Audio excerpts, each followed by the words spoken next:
కళ్ళు మూసుకోనండి, ప్రార్థన చేసుకుందాం. పరిశుద్ధుడా, ప్రేమ కలిగిన మా తండ్రి, నీ మహాకృపను బట్టి నాయన ఈ సాయంత్రకాల సమయంలో నాయన అనేకమైనటువంటి విషయాలు ప్రతి వారము మేము చర్చించుకుంటూ వస్తూ ఉన్నాం. ఇదిగో నాయన ఈ డిసెంబర్ మాసంలో మీ కుమారుని మీద కలుగుతున్నటువంటి అపోహలు, మత ఛాందసవాదులు రేకిస్తున్నటువంటి ప్రశ్నలు, వాటికి సాత్వికముతో సమాధానం చెప్పవలసిన ప్రతి బాధ్యత క్రైస్తవునికి ఉన్నదని గమనించి, ఇదిగో నాయన ఈ కుమారుని గురించినటువంటి దైవ వర్తమానాలను ప్రకటించడానికి ప్రభు సహాయం అందించమని యేసు నామములో ఈ ప్రార్థన వేడుకుంటున్నాము తండ్రి, ఆమేన్. ప్రియమైనటువంటి దేవుని సంగమా, చాలా రోజుల నుంచి మనం ఈ డిసెంబర్ మొదటి మాసం నుంచి కూడా చక్కగా యేసుక్రీస్తు వారిని గురించినటువంటి అనేక సంగతులను మనం ధ్యానం చేస్తూ వస్తూ ఉన్నాం. మత ఛాందసవాదులు అని అంటే మత పిచ్చి పట్టిన పిచ్చోళ్ళు ఉంటారు. ఉదాహరణకి చెప్పాలంటే, ఏదైతే నమ్ముతారో దాన్ని గుడ్డుగా ఫాలో అవుతారు. దాని వెనకాల లోతెంతో, దాని విధానం ఏంటో అనేది తెలుసుకునేటువంటి అవసరత ఏమాత్రం కూడా ఆలోచించరు. ఇటువంటి మూర్ఖులకు దేవుని యొక్క జ్ఞానం ఏమాత్రం కూడా అర్థం కాదు. వీళ్ళు ఒక బౌండరీలో ఉంటారు, ఒక పరిధిలో ఉంటారు. ఆ పరిధి దాటినప్పుడే క్రీస్తు యొక్క దైవత్వం అనేది అర్థమవుతుంది.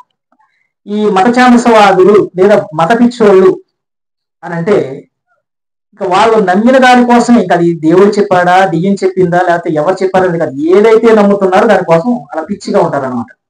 ముఖ్యంగా చెప్పాలంటే క్రైస్తవులకు కూడా యేసుక్రీస్తు వారంటే ఏంటో కూడా అర్థం కాలేదు. క్రీస్తు నామాన్ని ధరించుకున్నారు, క్రీస్తు వ్యక్తిత్వాన్ని ధరించుకోవడానికి ప్రయత్నం చేస్తున్నారు, నమ్ముతున్నారు, బాప్తిస్మం తీసుకుంటున్నారు, అంతవరకే. కానీ యేసుక్రీస్తు ఏ ఉద్దేశంతో ఈ లోకానికి వచ్చాడు, ఆయన మీద పడుతున్నటువంటి నిందలేంటి, ఆయనకు మనం చేస్తున్నటువంటి ద్రోహం ఏంటి, ఆయనను మనం ఏ రీతిగా వెన్నుపోటు పొడుస్తున్నాం, క్రీస్తుని నమ్ముకున్న తర్వాత మనం ఏ విధంగా ఆయనను గాయాలలో వేలు పెట్టి కెలుకుతున్నాం అనేటువంటి విషయాన్ని క్రైస్తవ సమాజం గుర్తించలేకపోతుంది. ముఖ్యంగా గమనించగలిగితే, ఏ క్రైస్తవుడైనా ఒక సినిమా హాల్ దగ్గర ఉన్నాడు అనుకోండి, ఒక అన్య సహోదరుడు వేస్తుంటారు, నేను దేవుడు నమ్ముకున్నావు కదా ఇక్కడ ఉన్నావు ఏంటని అంటే ఒక అన్య సహోదరుడు గుర్తించగలిగినటువంటి వ్యక్తిత్వం కలిగినటువంటి ధర్మమే క్రైస్తవ్యం. అంటే దేవుని నమ్ముకున్న వారు సినిమాలు చూడరని, దేవుడిని నమ్ముకున్న వారు మత్తు పానీయాల దుకాణాలకు వెళ్ళరని, దేవుని నమ్ముకున్న వారు బూతులు ఆడరని, దేవుని నమ్ముకున్న వారు పరిశుద్ధంగా జీవిస్తారనేటువంటి ఒక పద్ధతి సమాజంలో యేసుక్రీస్తు వారి ద్వారా అర్థమైపోయింది.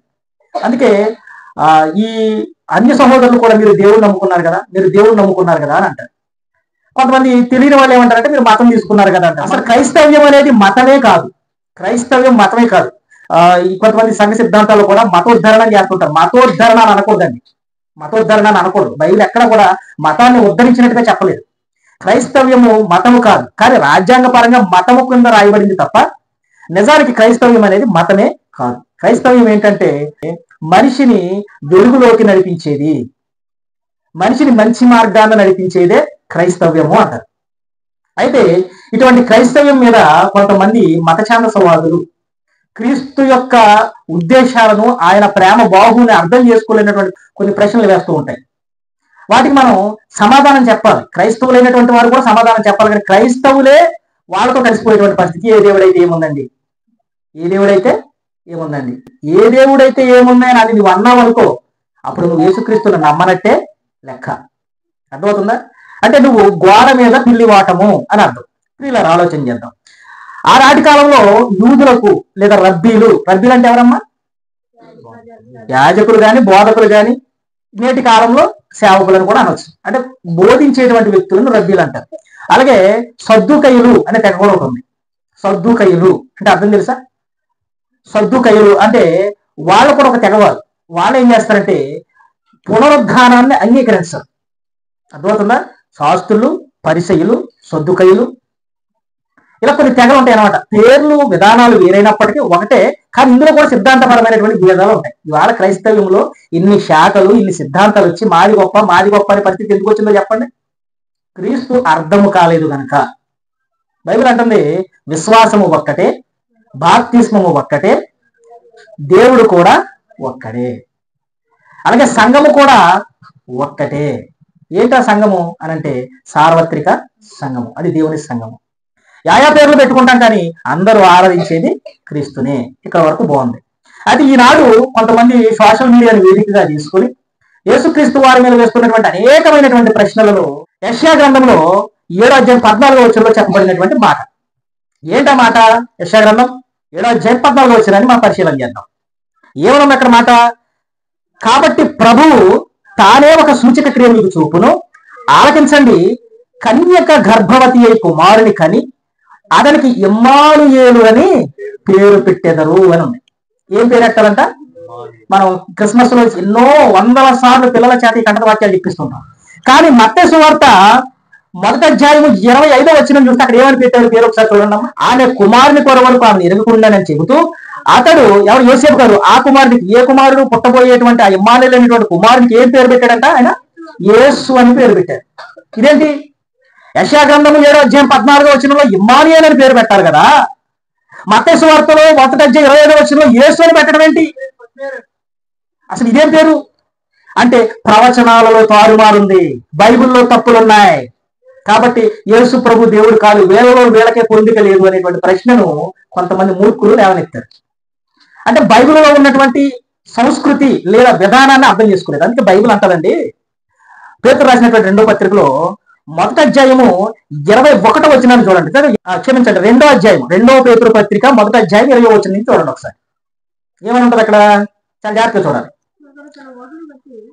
ఏ మనిషి అయినా సరే ఒకడు తన ఊహను బట్టి చెప్పుట వలన లేఖనము ఏ ప్రవచనము పుట్టలేదు. లేఖనములు అంటే బైబిల్ గ్రంథంలో ఒక సెంటెన్స్ రాయబడిందంటే, బైబిల్ గ్రంథంలో ఒక లేఖనము రాయబడిందంటే ప్రతి గొట్టంగాడు కూర్చుని రాసేసింది కాదు అది.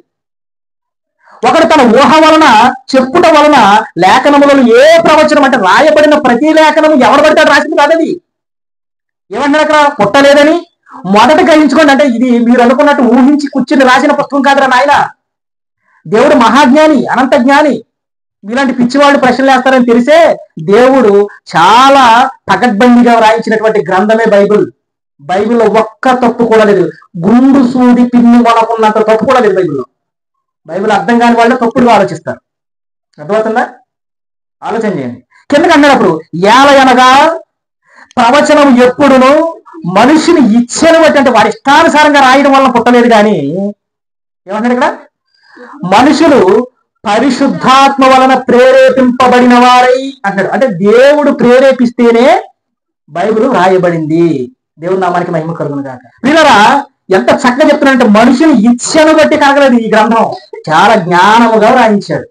మరి ఇటువంటి గ్రంథంలో అక్కడ యేసుప్రభు అని అక్కడేమో ఇమ్మానుయేలు రాయించాడు, ఇక్కడ యేసుప్రభు అని రాయించాడు. అసలు ఏంటి దీనికి గొడవేంటి అని పలుతూ ఈ కొంతమంది సహోదరులు ప్రశ్నలు వేస్తున్నారు. దేవుని గురించి ఎవరికి అవసరం లేదు. దేవుడు అంటే ఈనాడు సమాజానికి ఏంటో తెలుసా? మేలు చేసేవాడు మాత్రమే. దేవుడు అంటే ఏంటో తెలుసా? అవసరతలు తీర్చేవాడు మాత్రమే. కానీ దేవుడు అసలు నిర్వచనం ఏంటో తెలుసా? బ్రతుకులు మార్చేవాడు, పరిశుద్ధతను నేర్పించేవాడు దేవుడు. కానీ దేవుడిని ఎలా మార్చారంటే అవసరతల దేవుడుగా మార్చాడు, ఆపదల ముక్కులు వాడిగా మార్చాడు. ప్రియా దేవుని సంగమా, అందుకే బైబిల్ అంటే ఒకడు ఊహని వల్ల చెప్పింది కాదు ఈ గ్రంథం.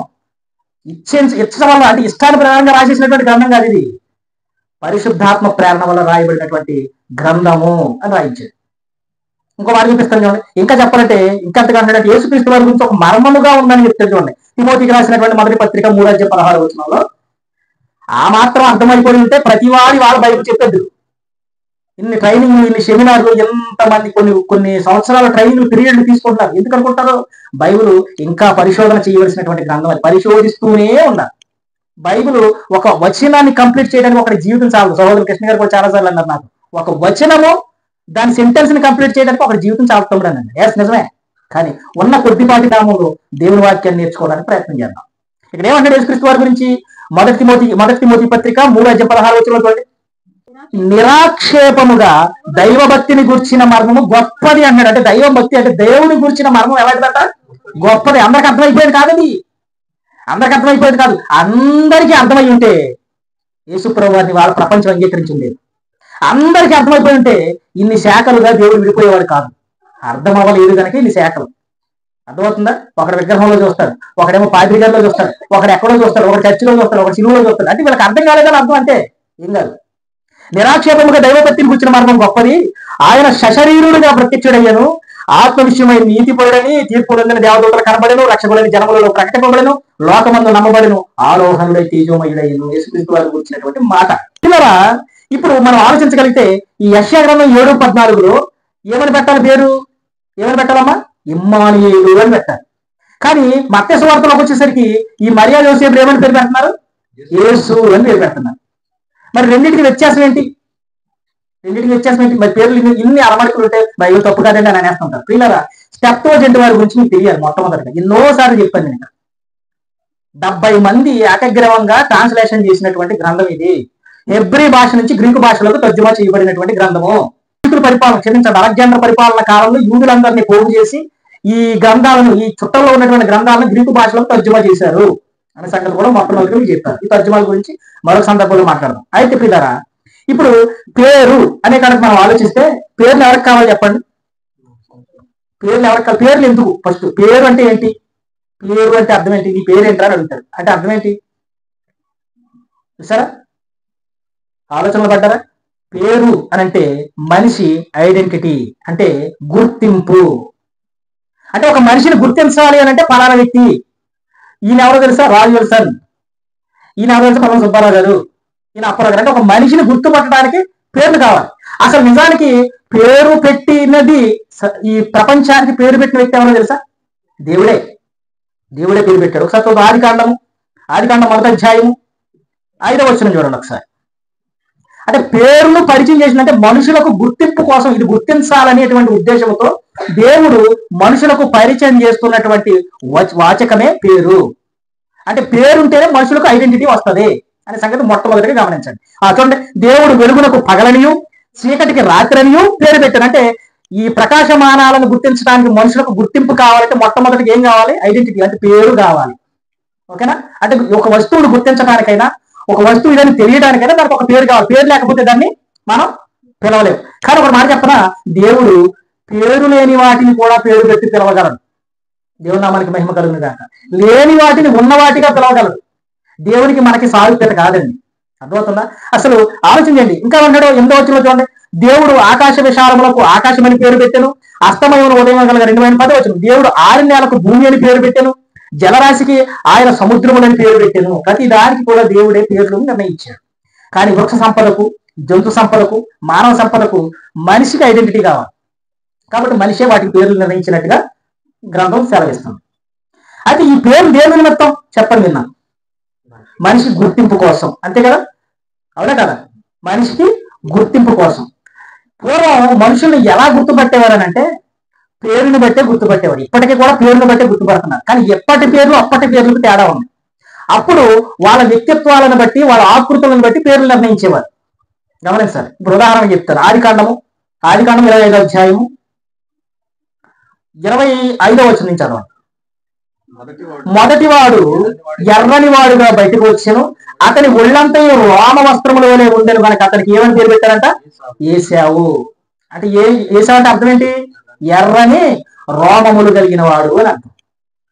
అంటే మనిషి యొక్క ఆకృతిని బట్టి పేర్లు నిర్ణయించారు అప్పట్లో. ఇంకా చెప్పాలంటే చాలా ఉన్నాయి, ఇంకా ఒకటనేం కాదు. మోషే, ఉదాహరణకు మోషే గారి గురించి కూడా ఆలోచిస్తే నిర్గమాకాండము 2వ అధ్యాయము 9-10 వచనాలు చూడండి.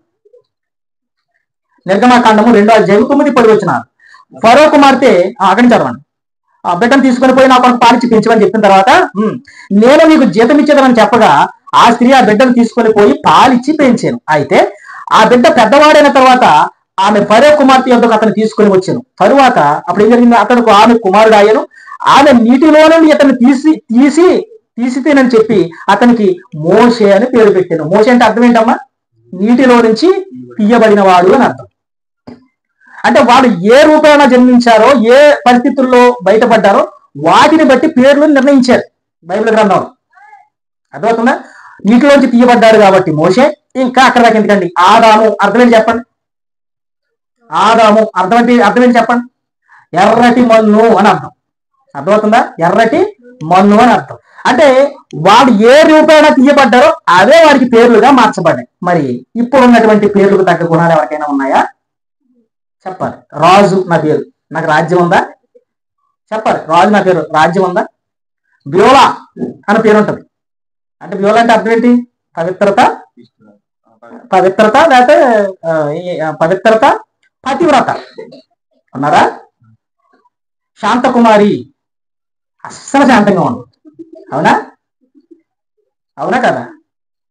హన్నా, అస్సలు ఏమైనా దయ ఉంటుందా? ఆలోచించండి. అంటే పూర్వకాలంలో ఏ వ్యక్తులకైతే పేర్లు నిర్ణయించబడ్డాయో ఆ పేర్లు వాళ్ళ స్థితిగతులను బట్టి నిర్ణయిస్తే, ఈనాటి కాలంలో ఉన్నటువంటి పేర్లు వ్యక్తిత్వాలకు ఏ మాత్రం కూడా సంబంధం లేనటువంటి పేర్లు. యేసు రత్నం అని పెట్టుకుంటారు పేరు. యేసు అంటే యేసు కన్నా ఇంకా రత్నం, అర్థమంటే యేసు కంటే ఎక్కువ. కానీ ఎప్పుడు చూసినా బ్రాండీ షాప్ దగ్గరే ఉంటాడు. అవునా? రత్నకుమారి అని పెట్టుకుంటది. అసలు ఎంత రత్నంగా బతుకుద్దో భూమి మీద. అవునా? చెప్పాలి, మీరు నాకు చెప్పాలి. అంటే పేరుకు తగిన జీవితాలు మనుషుల్లో ఉండవండి. అంటే మనుషులకు ఒక ఐడెంటిటీ కావాలంటే పేరు కావాలి, పేరుని బట్టి గుర్తిస్తారు. కానీ పేరు మనుషులకు విలువను తెస్తుంది, కానీ పేరుకు విలువ మనుషులు తేరు. మరలా చెప్తున్నా, పేరు మనిషికే విలువ తెస్తుంది, కానీ మనిషి పేరుకు విలువ తేరు. అవునా? కానీ పూర్వంలో ఎర్రని రోమాలు కలిగిన వాడు, చాలా పేర్లు ఉన్నాయి. వరుసగా చెప్పాలంటే మీకు తెల్లారిపోతుంది. మొత్తం అన్ని పేర్లకు అర్థం చెప్తాను. వాళ్ళ స్థితిగతులను బట్టి దేవుడు వాళ్ళ పేర్లు నిర్ణయించడం అనేది జరిగింది. కానీ ఇప్పుడు పుట్టక ముందే పేరు నిర్ణయిస్తున్నారు. పుట్టక ముందే పేరు నిర్ణయించేస్తున్నారు. అవునా? మా ఊరు ఉంటాడు యాదిత్య, యెహోవాకు ప్రియుడు అని అర్థం. అస్సలు ఒక్కడ కూడా ప్రియమైన పని చేయలేడు. అవునా? అలాగా ఏదో ఒకటి పేరు పెట్టుకుంటారు, కానీ ఆ పేరుకు తగినటువంటి జీవితాలు ఉండవు. కానీ యేసుక్రీస్తుది ఆ లక్షణం కాదు, దేవునిది ఆ లక్షణం కాదండి. ఇప్పుడు యెషయా గ్రంథం 7:14 వచనంలో ఏమని చెప్పాడు? ఇమ్మానుయేలు అని పేరు పెట్టాలి కదా, ఇక్కడ యేసు అని పెట్టారేంటి అని అంటున్నారు. మంచిదే ప్రశ్న, చాలా న్యాయబద్ధంగా ఉంది. పిల్లరా ఆలోచన చేయండి. పేరుకు తగినటువంటి జీవితాలు ఒక్కడికి కూడా లేవండి. ఉదాహరణ చెప్తాను. యేసుక్రీస్తు వారిని అప్పగించడానికి ప్రయత్నించినటువంటి సద్దూకయ్యుల పరిచయంలో ఒక ఆయన ఉన్నాడు. తెలుసా? ఆయన పేరేంటి తెలుసా? అన్న తెలుసా? అన్న కాదు, అన్న. శాస్త్రుల్లో పెద్ద యాజకుడు ఆయన. ఆయనకి అర్థం ఏంటో తెలుసా? అన్న అంటే అర్థం ఏంటో తెలుసా? కృప అని అర్థం. ఏంటమ్మా? కృప. కానీ క్రీస్తుని అప్పగించడంలో ప్రధాన పాత్ర వహించాడు. పేరుకు తగిన జీవితం ఉంది అతనికి? చెప్పాలి మీరు నాకు. లేదు. ఇంకా చెప్పాలంటే అబ్షాలోము, దావీదు కుమారుడు అబ్షాలోము. అబ్షాలోము అంటే అర్థం ఏంటో తెలుసా? సమాధానములకు తండ్రి అని అర్థం. సమాధానములకు తండ్రి. అబ్షాలోము అంటే ఎవరు? దావీదు యొక్క కుమారుడు. దావీదునే చంపడానికి ప్రయత్నం చేసిన మహానుభావుడు. అవునా? కానీ అతనికి అర్థం ఏంటి? అతని పేరుకి అర్థం ఏంటి? సమాధానములకు తండ్రి అంటాడు. అలాగే దెలీలా. దెలీలా ఎవరు? స్త్రీ. దెలీలా అంటే అర్థం తెలుసా? మధురము అని అర్థం. దెలీలా అంటే ఏంటమ్మా? సంసోన్ని 30 తెప్పలు పెట్టి 3 చెరువులు తాగించింది. ఎవరో? దెలీలా. ఒక బలవంతుడైనటువంటి మనిషిని బలహీనుడిగా మార్చింది. దేవుని సేవకుడిని ఫిలిష్తీయులకు అప్పగించి చంపడంలో మూలపాత్ర పోషించింది. కానీ ఆమె పేరేంటి? మధురము. మధురంగా ప్రవర్తించిందా? ఆలోచన చేయాలి. ఇంకా చెప్పాలంటే చాలా మంది ఉన్నారు. సద్దూకయ్యులు అంటే నీతివంతులని అర్థం. కానీ సద్దూకయ్యులు యేసుక్రీస్తు వారిని చంపడానికి మిరియాలు కారాలు బాగా నూరారు. ఆలోచన చేయాలి. అంటే నేను చెప్పేది, పేరుకు తగిన జీవితాలు సమాజంలో ఎవ్వరికీ లేవు. పేర్లు మాత్రం గొప్పగా ఉన్నాయి. పేరు గొప్ప, ఊరు దెబ్బ అంటారు చూసారు పెద్దలు. పేరుకు తగిన బతుకులు ఏ ఒక్కరికి కూడా లేవు, ఇంక్లూడింగ్ నాకు కూడా లేదు. కాబట్టి దేవునికి పేరు అనేది అసంభవకరమైనటువంటి మాట. దేవునికి పేరుకు ఆపాదించుకోవడం. మరి ఈ పేరు ప్రస్తావన ఎందుకు వచ్చింది బైబిల్లో అంటే, ఆలోచన చేద్దాం ప్రభుత్వం పిల్లరా. అసలు ముందుగా పేరు గురించి మనం తెలుసుకోవాలి. పేరు గురించి తెలుసుకోవాలి. ఆదికాండము 16వ అధ్యాయము 8 నుంచి చూస్తే దేవుని పేరు ఒకటి కనబడుతుంది. ఇక్కడ చూడండి దయచేసి. ఆయన పేరేంటో చెప్తున్నారు చూడండి. షారాయి, దాసివైన హాగరు ఎక్కడ నుండి వచ్చినవని, ఎక్కడికి వెళుతున్నావని అడిగినందుకు, అది నా యజమానులు సారా యొద్ద నుండి పారిపోతున్నా అంటే హాగరు గారు షారాకి కొంచెం మాట వచ్చింది. ఎందుకంటే మరి అబ్రహాం గారి 2వ భార్య హాగరు. ఆవిడకి వీడు పనపోవడం వల్ల ఇస్మాయిల్ తీసుకుని మహాతల్లి బయటకు వచ్చేస్తాడు. వచ్చిన తర్వాత యెహోవా దూతగా ప్రత్యక్షం అవుతాడు ఒక ఆయన. ఆయన ఎవరో కాదు, యేసుక్రీస్తు వారని గతంలో కూడా చెప్పాను నేను. అప్పుడు యెహోవా దూత 9వ వచనం, యెహోవా దూత నీ యజమానురాలు వద్దకు తిరిగి వెళ్ళి ఆమె చేతి కింద అడిగి ఉండమని దానితో చెప్పాను. అంటే ఆడని చెప్పి నువ్వు అర్జెంట్ గా మీ అక్క దగ్గరే పడి ఉంది, ఎందుకంటే నువ్వు 2వ భార్య కనుక, వారు దాసులు కనుక ఉండాలన్నాను. అప్పుడు తర్వాత 13వ వచనం దగ్గరికి వచ్చింది. అంతా అవన్నీ చెప్పి ఆవిడ మార్చిన తర్వాత, ఆమె పట్టడానికి అనిచ్చిన తర్వాత అప్పుడు అన్నాడు, అది చూచుచున్న దేవుడు నీవే అని పేరు తనతో మాట్లాడిన యెహోవాకు పెట్టాను. చూడండి, ఇక్కడ 2 పేర్లు ప్రస్తావించబడింది. అది చూచుచున్న దేవుడు నీవే అనే పేరు యెహోవాకు పెట్టిందంట. ఇదేంటండి విచిత్రంగా లేదా? చూచుచున్న దేవుడు మరి యెహోవాకు పేరు పెట్టడం ఏంటి? యెహోవా అనే పేరు ఉంది కదా ఆల్రెడీ. ఆలోచన చేయాలి. యెహోవా అనే పేరు ఉంది కదా, మరి చూచుచున్న దేవుడు అని పేరు పెట్టడం ఏంటి అని అంటే ఆయన లక్షణమే ఆయన పేరు. మన లక్షణం మన పేరు కాదు. లక్షణానికి అతీతులు మనం. ఏమాత్రం కొద్దిపాటి లక్షణం లేనటువంటి కుయుక్తి కలిగినటువంటి వ్యక్తులు మనం. బ్రతుకులో నీతో పేరు మాత్రం చాలా గొప్పగా ఉంటుంది. పిల్లలు ఆలోచన చేయండి. అది చూచుచున్న దేవుడు నీవే యెహోవాకు పెట్టినట్టు యెహోవా అనే పేరైతే ఇక్కడ చూచున్న దేవుడు అని అర్థం ఏంటి? ఇంకా ఇక్కడ ఒక వ్యక్తి తనను కాపాడి దేవుడు కాపాడి తను చూస్తున్నాడు అన్నందుకు పేరు పెట్టేసింది. సమూయేలుకు కూడా దేవుడు విన్నాడు కనుక సమూయేలుకు పేరు పెట్టింది అన్న. అంటే ప్రతి వ్యక్తికి బైబిల్లో ఆయా సందర్భాల్లో జరిగినటువంటి పేర్లు, కానీ దేవుడికి అలా పేర్లు లేవు. దేవుడికి చూచుచున్న దేవుడవు ఇది పేరే. పేరు అని అంటే లక్షణము. మనం చెప్తున్నా, పేరంటే ఏంటమ్మా? లక్షణము. మన పేరేంటి? లక్షణమా? మన పేరే. మనకు లక్షణం లేదు, కానీ దేవునికి లక్షణమే పేరు. నోట్ దిస్ పాయింట్, చాలా బాగా గమనించాలి. ఇంకో మాట కూడా చూపిస్తాను ప్రభుత్వం పిల్లలు. ఇప్పుడు చూద్దాం, యెషయా గ్రంథం 9వ అధ్యాయం 6వ వచనం చూడండి. ఏలయనగా మనకు శిశువు పుట్టినది ఎన్నో వందల సార్లు చదువుకుంటాం మనం. అంటే కిందకు వచ్చేది చదువుకుంటూ వచ్చేసి ఇప్పుడు చూడండి, ఆయన భుజంలో ఉన్న రాజ్యభారం ఉండరు అని అక్కడ సెంటెన్స్ అక్కడ ఫుల్ స్టాప్ పెట్టి ఇక్కడి నుంచి చదవండి మీరు. ఆశ్చర్యకరుడు 1, ఆలోచనకర్త 2, బలవంతుడైన దేవుడు 3, నిత్యుడొక తండ్రి 4, సమాధానకర్త ప్రతి 5 అని అతనికి పేరు పెట్టబడును అన్నాడు. పేర్లు అనలే, పేరు అని అన్నాడు. మీరు నోటీస్ పాయింట్ అర్థం చేసుకోవాలి. ఇక్కడ బలవంతుడైన దేవుడు అన్న దగ్గర హెల్ గిబ్బోర్ అనేటువంటి ఎబ్రి పదం వాడబడింది. హెల్ గిబ్బోర్ అంటే అర్థం ఏంటో తెలుసా? బలవంతుడైన దేవుడు అని అర్థం. యేసుక్రీస్తు వారికి ఆయన ప్రతి సందర్భంలో కూడా ఆయన గురించి వాడబడింది. ఈ చెప్తుంటే వాడు బలవంతుడైన దేవుడు అనే పదం దగ్గర హెల్ గిబ్బోర్ యెహోవాకి ఏ పదం వాడారో ఆ పదాన్ని యేసుక్రీస్తు వారికి వాడారు. ఆలోచన చేయాలి. ఇప్పుడు ఆశ్చర్యకరుడు ఏంటది చెప్పండి మీరు నాకు? పేరు. ఆలోచనకర్త అదేంటి? పేరు. బలవంతుడైన దేవుడు ఏంటది? పేరు. నిత్యుడొక తండ్రి పేరు. సమాధానాధిపతి పేరు. మరి ఇవన్నీ పేర్లైనప్పుడు మరి ఇమ్మానుయేలు అనే పేరు పెట్టడం ఏంటి? ఆలోచన చేయాలి పిల్లరా. ఇలాంటి సామాజికమైనటువంటి ప్రశ్నలను మనం సమర్థించుకుంటూ దేవుడి వాక్యాన్ని కులంకుశంగా చర్చించకపోతే చాలా మంది వ్యక్తుల దగ్గర మనం అపహాస్యపు పాలైపోతాం. ఇప్పుడు ఎన్ని పేర్లు కనపడి ఇక్కడ మీకు చెప్పండి ఒకసారి. ఇందాక ఆగర్ దగ్గర ఏం కనపడింది? చూచుతున్న దేవుడవు అని పెట్టారు. ఇప్పుడు మోషే దగ్గర మండుతున్న పదవి ఏం పేరు పెట్టాడు? మోషే గారు యెహోవా దూతగా కనపడ్డాడు, యెహోవా దూతగా పరిచయం చేశాడు. కానీ మోషే గారికి ఒక పేరు చెప్పాడు. ఏమని? నేను ఉన్నవాడను. ఉన్నవాడను అని అంటే ఎబ్రిలో అర్థం ఏంటో తెలుసా మీకు? ఉన్నవాడను అంటే ఎబ్రిలో అర్థం ఏంటంటే యెహోవా, యహ్వే అంటారు. అర్థమవుతుందా? యహ్వేస్ అంటారు. ఉన్నవాడు. యేసుక్రీస్తు వారికి కూడా యహ్వే ఉన్నవాడు.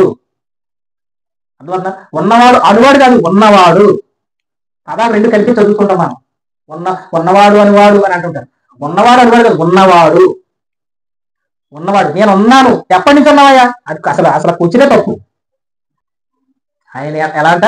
ఉన్నవాడు. ఇశ్రాయేలు అడుగుతారు కదయ్యా, ఎవరు పంపించారు, ఏ దేవుడు పంపించారు అంటే అప్పటికే చాలా మంది దేవుడు చేసుకున్నారు.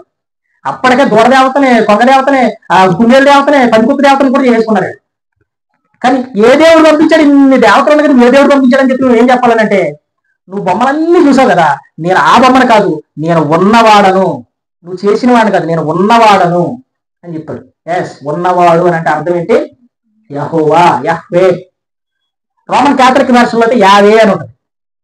ఆలోచన చేయండి. అంటే యెహోవా అని అంటే అర్థం ఉన్నవాడు అని అర్థం. ఇప్పుడు ఉన్నవాడు అనే పేరున్నానికి యెహోవా అంటే ఉన్నవాడనే అర్థం.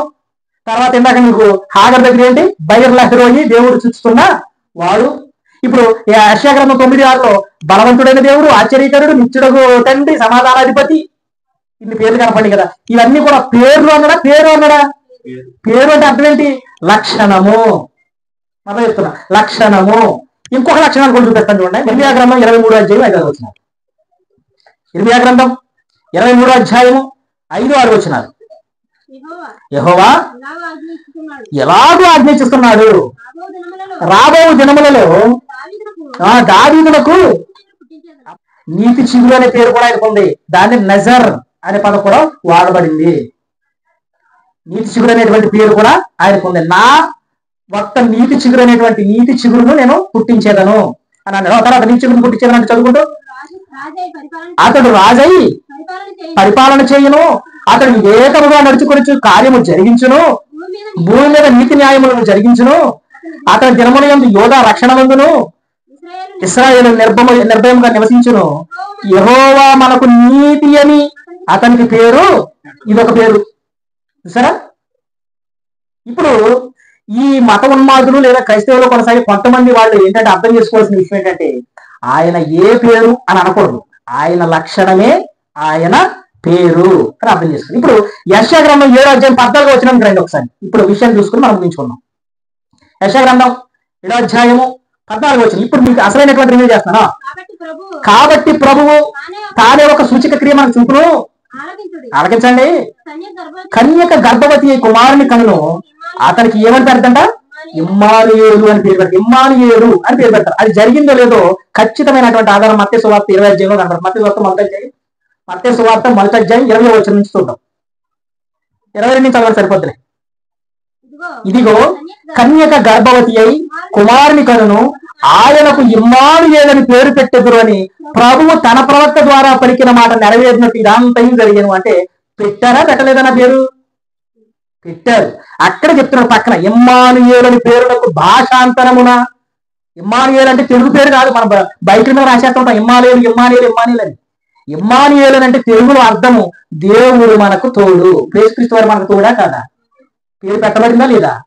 యేసు అంటే క్రీస్తు అంటే యేసు అంటే రక్షకుడు. రక్షకుడు అంటే ఏంటి? కాపుదలను ఇచ్చేవాడు, తోడుగా ఉండేవాడు. సరిపోయిందా పేరు? ఏంటంటే సరిపోలేదా?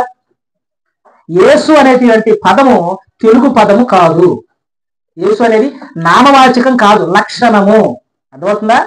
యేసుక్రీస్తు అనేటువంటిది లక్షణము, పేరు కాదు. మనం అనుకుంటాం ఏసయ్య ఏసయ్య ఏసై అనుకుంటాం, పేరు అనుకుంటాం. కాదు, ఆయనకు పేరు లేదు. మనలాంటి పేరు కాదు ఆయనది. ఆయన లక్షణమే ఆయన పేరు. ఆయన ఏ ప్రవర్తన కలిగి ఉంటాడో, ఆయన ఉరుము వంటి వాడు పేరే. ఆయన మహా ఉగ్రుడు పేరే. ఆయన నీతివంతుడు పేరే. ఆయన పరిశుద్ధుడు పేరే. ఆయనే మనకు తోడు పేరే. ఆయనే మనకు కాపుదల పేరే. ఆయనే పాప విమోచకుడు ఆయన పేరే. ఇప్పుడు ఇమ్మానుయేలు అనేటువంటి పేరునకు భాషాంతరం ఏమంట? దేవుడు మనకు తోడు. ఇప్పుడు దేవుడు మనకు తోడైనప్పుడు క్రీస్తు అనే పేరు శబ్దములకు అర్థం ఏంటి? రక్షకుడు. రక్షించేవాడు ఎప్పుడు ఎలా ఉంటాడు? మనుషులకు తోడుగా ఉంటాడు. కాబట్టి యేసుక్రీస్తు వారికి చెప్పబడినటువంటి లేఖనము నెరవేర్చబడినది. దేవుడు నామానికి మహిమ కలుగును గాక. పిల్లరా, ఇక్కడ ఒక మంచి చిక్కుముడేస్తారు. యెహోవా అనే పేరు అసలు నిజంగా నా పేరు యెహోవా, నా పేరు యెహోవా అని చెప్పాడు కదా. యేసుక్రీస్తు వారికి కూడా యెహోవా అనే పేరే ఉంది. చూపిస్తాను, అది కూడా చూసి ముగించుకున్నాం. నిర్గమకాండ 23:24. యేసుక్రీస్తు వారికి భౌతిక సంబంధంగా 2024 సంవత్సరాల క్రితం పెట్టబడినటువంటి పేరు లక్షణము యేసు. కానీ ఆది నుంచి ఆయనకు ఉన్నటువంటి పేరు దేవుని తోడు, బలవంతుడు, ఆశ్చర్యకరుడు, నిత్యుడైన తండ్రి, సమాధానకర్త యొక్క అధిపతి, యెహోవా యహ్వే అనే పేరు కూడా ఆయనకి ఉన్నాయి. ఇప్పుడు చూడండి, ఐదు గ్రంథం 23:21 వచ్చినాం. ఆయన సన్నిధిని జాగ్రత్తగా ఉండండి. ఎవరి సన్నిధిని? అది ఆయన అంటే ఎవరు అనుకుంటున్నారు? యెహోవే.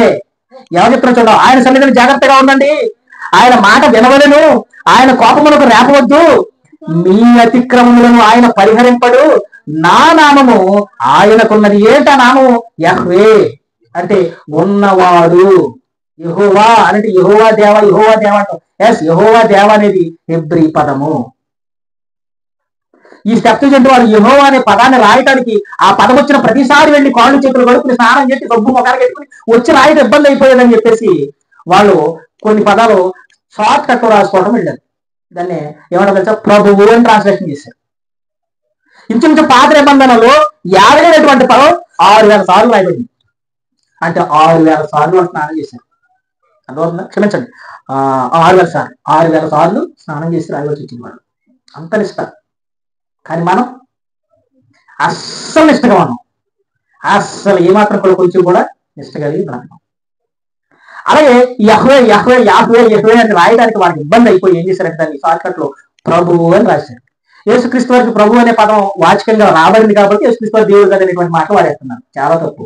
ప్రభు అనేటువంటి పదం ఇంచుమించుగా కొత్త నిబంధనలు 700 సార్లు క్రీస్తు వారికి ఆపాదించబడింది. ఆ ప్రభు అనే పదం ఎవరికి? యెహోవాకు ఆపాదించబడినటువంటి పదమే. ప్రభువు అంటే పేరే. ఏం పేరు? ఆయన ప్రభు అంటే పాలించేవాడు. దేవుడు పాలించేవాడా కదా? పరిపాలించేవాడా కదా?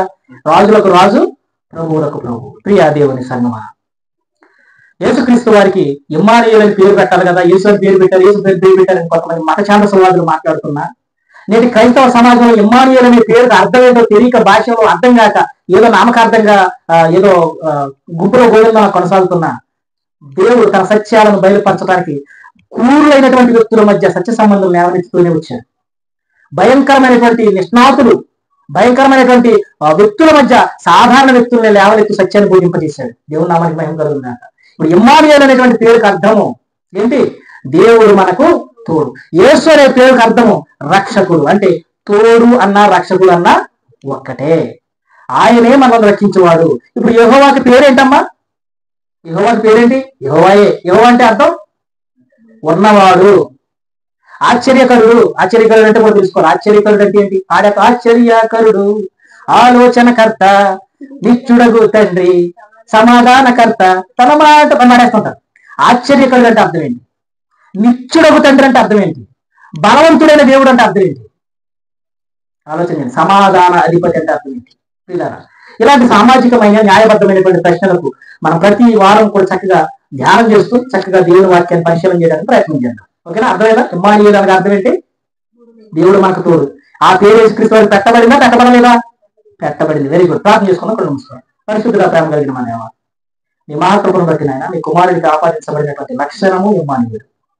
ఆయన నడుస్తూ వచ్చినటువంటి నామవాచకంగా కనబడుతున్నటువంటి లక్షణము యేసు. తండ్రి, ఏ మాత్రం కూడా ఏ ప్రవచనాన్ని కూడా ప్రభు ఎక్కడ కూడా వదిలిపెట్టకుండా నెరవేర్చుకుంటూ మీ జీవితంలో నడిపించి, మీ కుమారుడి జీవితంలో నడిపించి మమ్మల్ని ఆయత్తపరిచినందుకు, మమ్మల్ని రక్షించినందుకు దేవా మీకు వందనాలు. ఇంకా అనేకమైనటువంటి నాయన సామరస్యమైనటువంటి లేదా న్యాయబద్ధమైనటువంటి తర్కబద్ధమైనటువంటి విషయాలను నేర్చుకుంటూ ముందు కొనసాగడానికి సహాయం అందించండి. యేసు నామములో ప్రార్థన నివేదిస్తున్నాం తండ్రి. ఆమేన్.